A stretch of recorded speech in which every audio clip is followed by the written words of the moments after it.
Filimka ayaa ku bilaabmay gacan ku dhigid lagu magacaabo Radic oo ay boolisku u wadeen inay xabsiga u taxaabaan. Isla waqtigaas Mr. Erola oo ah maamulaha shirkadda caanka ee Fala oo ah shirkadda soo saartay daawo halis ah oo dadka loo qaybin rabo. Si kastaba ha ahaatee dibadbaxayaasha ayaa ka mudaaharadayay daawadan cusub oo saameyn ku yeelan karta carruurta Afrika halkaas oo ah goobta loo wado. Nina oo weri dambibaare ahayd ayaa Mr. Erola weydiinaysay su'aalo ku saabsan daawadan iyo saameynta ay dadka ku yeelan karto. balse wuxuu meesha ka saaray eedeymahaas oo dhan isagoo ku tilmaamay waxba kama jiraan. Si kastaba ahaatee markii uu baabuurkiisa galay ayuu habaartamayay isagoona u carooday wariyadan ganacsigiisa faraha la soo gashay. Ramo oo ahay aabe ayaa waxa hurdada ka soo toosiyey gabadhiisa iyo xaaskiisa. Waxay siiyeen jaakad qurux badan oo ay hadiyad ahaan ugu keeneen isaguna waa uu uga mahad celiyey. Kurika oo ka tirsan burcadii Rotika ayaa waxa su'aalo laga weydiinayay meesha uu geeyay lacag dhammeed $2 milyan. waxaa si xun u garaacay nin feero weyn oo Lataaja la yiraahdo kaasoo Rotika gacanyaro u ahaa. Ugu dambeyntii Rotika ayaa ninkan lugaha ka toogtay maadaama uu sheegi waayay halka uu lacagta geeyey. Rotika wuxuu ka tagay goobtan isagoona laba ka mid ah raggiisa ku amray inay Kurika la wareegaan. dhowr ka mid ah burcadii Rotika ayaa daawadii halista ahayd ku diyaarinayay warshadii Fala. Rotika waa u wacay si ay hawsha u dedejiyaan. isla markiiba waxaa kooxdan soo weeraray nin maaskar xirnaa oo aan la aqoon. tanna waxay dhacday intii uu Rotika khadka taleefanka ku jiray. wuxuu u degdegay inuu warshada gaaro. ninkii maaskarada xirnaa ayaa raggan garaacay waxaana la socday haweeney Marla lagu magacaabo taasoo burcadii ka cabsiinaysay iyadoo u sheegaysa in ninkan maaskarada xiran lagu magacaabo Rendel wuxuu iska fasaxay Hura oo ahayd saaxiibada Rotika taasoo iyadoo ordaysa u tagtay. Rotika iyo Lataaja ayaa goobta yimid iyagoo arkay raggoodii oo la daldalay oona dhabarkooda lagu qoray xarfaha uu ka kooban yahay magaca Rendel. Rotika wuxuu si qaldan u togtay nin u yimid inuu biisa halkan laga soo dalbaday keeno. Kurika ayaa soo raysanayay isagoo cisbitaal ku jira. Rendel ayaa yimid si uu afduubto oo uuna u badbaadiyo. aynu dib ugu noqonno markii uu Kurika joogay bankiga isagoo la hadlayay Ramo oo ahaa agaasimaha bankiga isagoona ka dalbanayay inuu bankigoodu maalgashado daawada cusub ee shirkadda Fala samaynayso.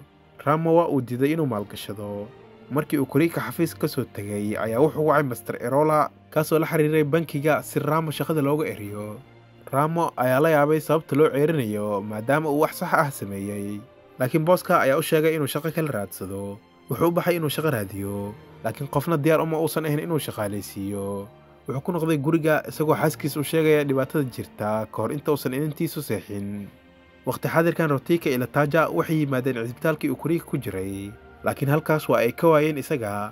kadib wuxuu u hanjabay kalkaalihii laakiin wuxuu sheegay inuusan ka warqabin waxa dhacay. wuxuu markaas isagoo caraysan rasaas ku furay sariirtii oo maran. meel kale Rendel wuxuu liiska tuugadii uu ugaarsanayay ka saaray Kurika halka Marla oo saaxiibadiisu ahayd ay dhoola cadeynaysay. Hura waxay u tagtay Nina oo wari ahayd iyadoo u sheegaysa war ku saabsan dhibaatadii ka dhacday warshada halkaas oo Rendel burcad badan ku dilay. waxay intii ay halkaas joogtay ee maqshay shixnada dawooyinkii halista ah oo loo diyaarinayo in dadka loo qaybiyo. Nina macluumaadkan lacag ayay dhaafsatay. Mr. Erola wuxuu video call kula hadlayay qof aan la garanaynin isagoo ku jira barkada dabaasha. Rotika ayaa yimid oo ku wargeliyay ninkii maaskarada xirnaa ee shaqadooda ku dheelay. waxaa shaaca laga qaadayaa in Mr. Erola uu yahay Rotika aabihiisa. aabahan wuxuu wiilkiisa ku dhaleeceynayay mas'uuliyad daradiisa. Rotika oo iska baxay isagoo xanaaqsan. kadib Marsala iyo Erola waxay go'aansadeen inay wax ka bedelaan qorshaha ganacsigooda.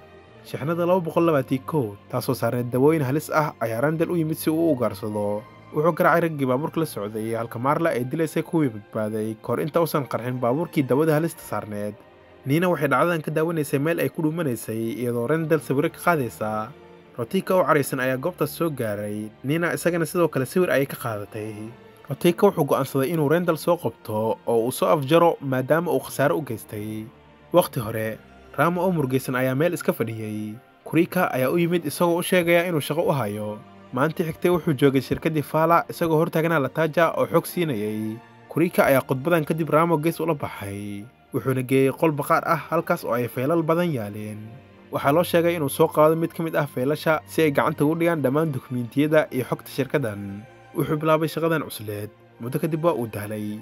wuxuu arkay feelkii ku saabsanaa shixnadii baabuurka daawada ee 221. wuxuu bilaabay inuu akhriyo isagoo aan ka warqabin in booska shirkadda oo ah Mr. Erola uu kaamirad ka daawanayo isagoo feelkan gurigiisa u sii qaadanaya.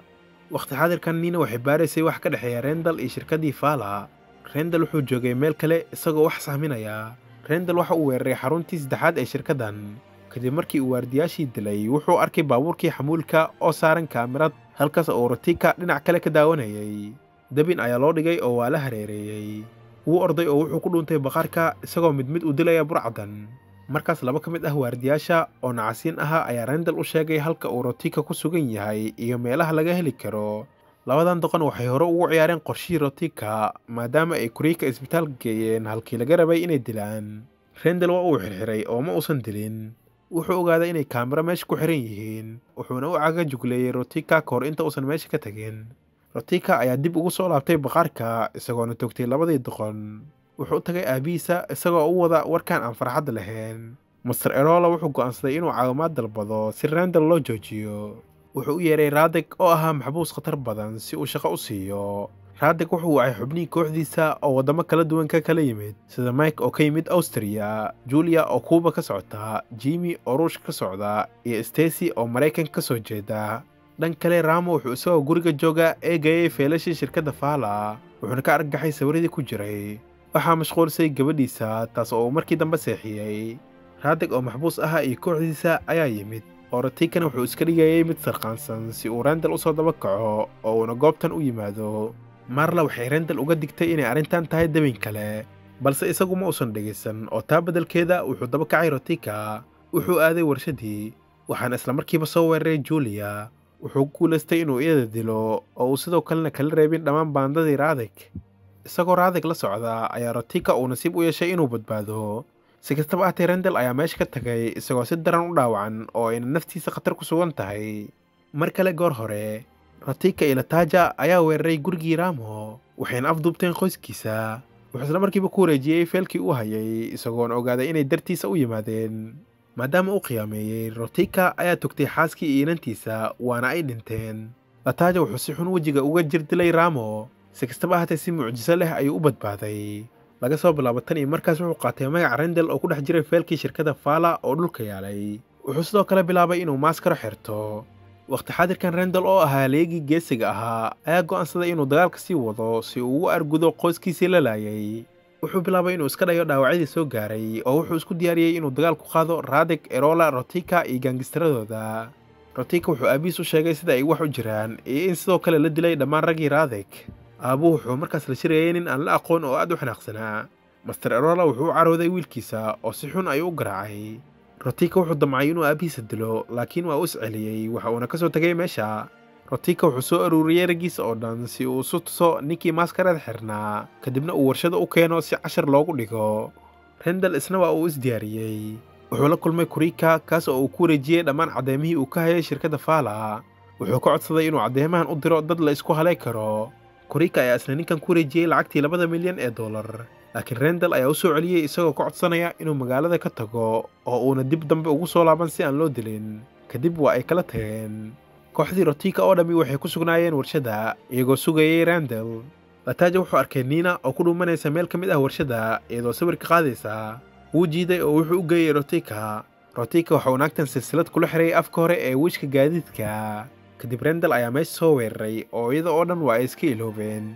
dhankiisa ayay u degdegeen si ay weer ugu qaadaan laakiin Randall mid ayuu u dilayay dhammaantood. kadib wuxuu wajahay Radek oo rabay inuu kooxdiisa u argudo.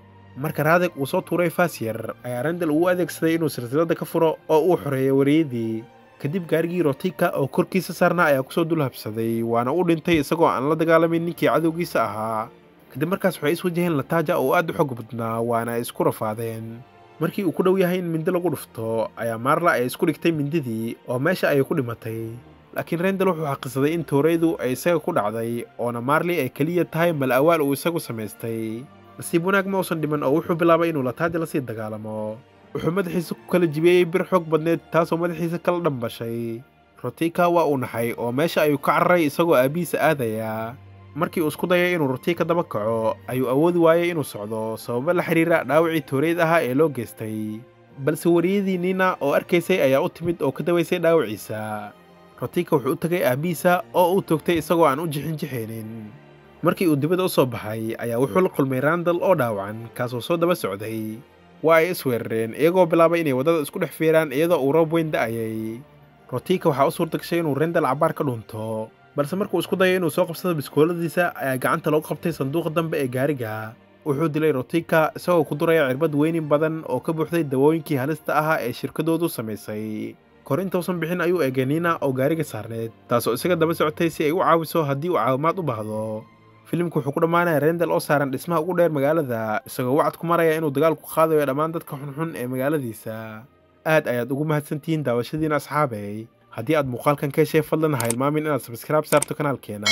intaan muuqaal midkan la mid ah aynu ku kulmi doonno, sidaas iyo nabadgelyo.